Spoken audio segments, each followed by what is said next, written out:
My first question is about the animals who are slaughtered in Hajj. What shall we do with the meat? The animals which are slaughtered during the Hajj, what should we do with the meat? I think that should be eaten up. All of it should be consumed.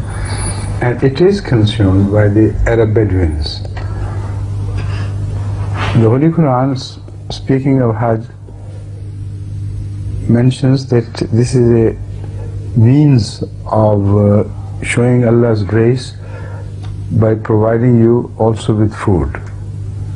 Now this is one of the means.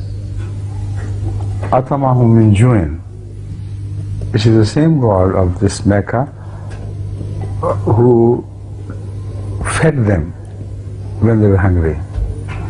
So throughout history it is registered that the Bedouins, who have no other source of getting meat, always crowd around the slaughtered animals and vanquish with them immediately. And they have their own ways and means of drying it up in the sun so that the meat is automatically preserved and it can last till the next Hajj. So they, as I told you, they gather all the meat they can possibly, and they are such experts at preservation of meat. It's amazing. All the slaughtered animals immediately disappear, and the Bedouins take them away.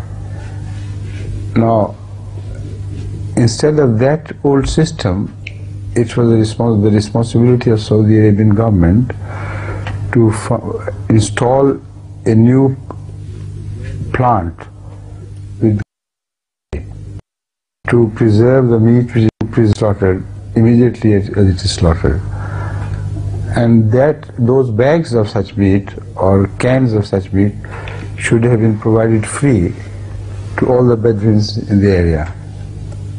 This should have been the modern alternative of that. So I'm very happy that you thought of a question which is so relevant. Jazakumullah.